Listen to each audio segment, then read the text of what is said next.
Olá pessoal, tudo bem? Bem-vindos para mais um Fala Dudu. Não esquece de curtir, de se matricular no canal e de divulgar nosso conteúdo nas mídias sociais. Hoje eu vou falar de um economista brasileiro de antanho, do passado, é o Celso Furtado. Eu escolhi a palavra porque o Celso Furtado, antanho, era uma pessoa muito culta. Os economistas antigamente eles eram muito mais, digamos, lidos do que os economistas modernos por causa de uma mudança no mundo acadêmico que foi a de ter que especializar hoje em dia para sobreviver. E você fica estudando muito um assunto e tal e perde um pouco aquela coisa do conhecimento mais geral, né? E eles tinham mais interesses também, acho que por coisas ligadas a artes, etc. Mas eu estou me perdendo aqui. Deixa eu voltar ao Celso Furtado. Eu vou falar, eu não sou uma pessoa de história econômica, né? Então acho que há aí outros economistas mais gabaritados para falar com mais profundidade do Celso, mas eu quero trazer duas coisas que eu acho importantes da obra dele, a qual eu li, não toda, mas uma boa parte da obra dele, do Celso Furtado, quando eu estava começando a estudar economia.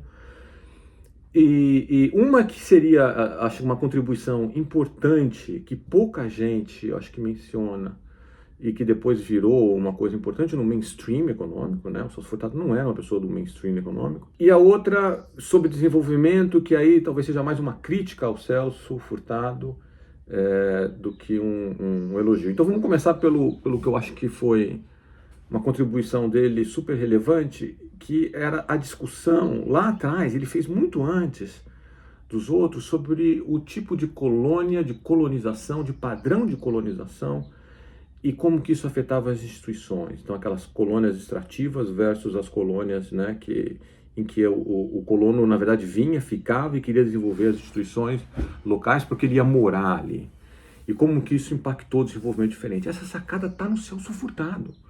E é uma sacada que 20 anos atrás, um pouquinho mais de 20 anos atrás, gerou um paper super famoso em economia, que é o paper do Daron Acemoglu e seus coautores, em que ele mostra a importância, né, das diferenças no padrão de colonização, e aí o que ele vai mais a fundo, ele meio que sugere que o que gerou essas diferenças no padrão de colonização eram as condições geográficas, climáticas, etc., iniciais de cada lugar, né?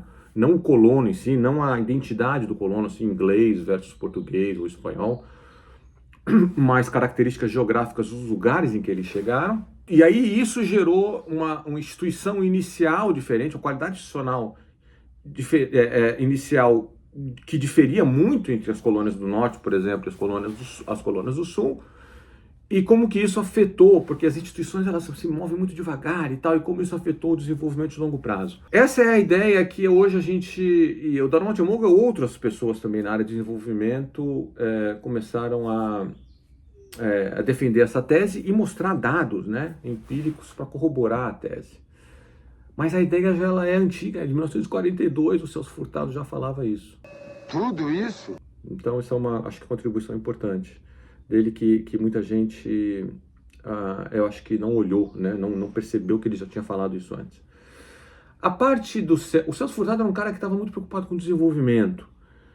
E talvez um pouco o contexto histórico seja importante para colocar o foco, por fato dele ter focado em coisas relacionadas ao desenvolvimento, que não são as que a gente hoje acha talvez mais importante. Então, por exemplo, toda a obra do Celso Furtado sobre desenvolvimento, se você vai olhar lá, não tem, eu não li toda a obra, né? Então eu estou fazendo aqui uma extrapolação. Mas as pessoas que leram toda a obra corroboram isso daí, me disseram isso daí, falando o seguinte: o Celso, não tem um parágrafo sobre a importância do capital humano, sobre a importância de educação para desenvolvimento.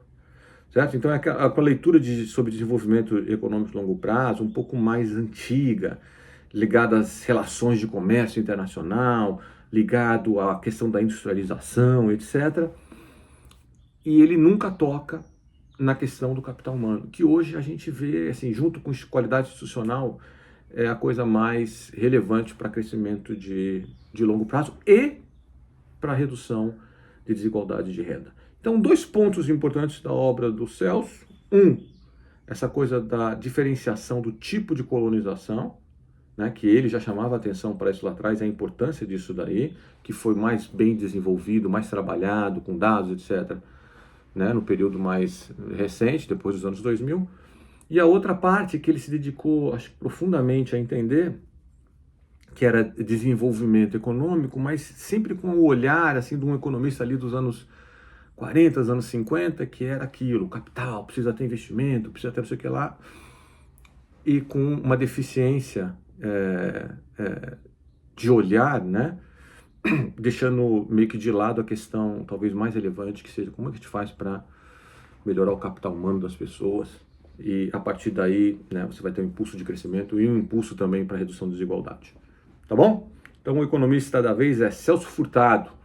Um abraço para vocês. Leiam a obra dele, eu acho bastante interessante.